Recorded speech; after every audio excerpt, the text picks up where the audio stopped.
सुनील भाऊ काय बोलाल? आज पहाटे गोळीबारीची जी घटना झालेली आहे, लोकशाहीमध्ये एक अपक्ष उमेदवार उभा आहे निवडणुकीमध्ये, तर स्पर्धा ही निकोप व्हावी असं म्हटलं जातं.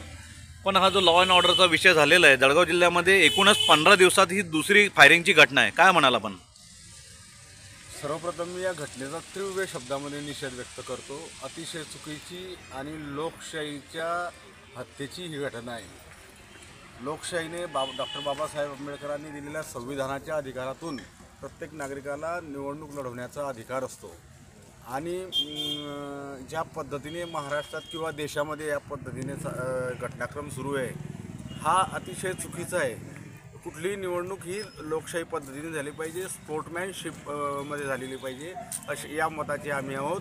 आणि ज्या पद्धतीने या जिल्ह्यामध्ये दुसरी घटना घडली ती एक एक संशय निर्माण करणारी आहे की भारतीय जनता पार्टीचं या ठिकाणी सत्ता आहे आणि कायदा व सुव्यवस्था जर राखली जात नसेल तर पोलीस प्रशासनाने याचा विचार करायचा आहे. पोलीस प्रशासनाने कुणाचीही भाळबीड न ठेवता अतिशय कडक आणि कठोर कायदेशीर कारवाई करावी अशी माझी पोलीस प्रशासनाकडे मागणी आहे.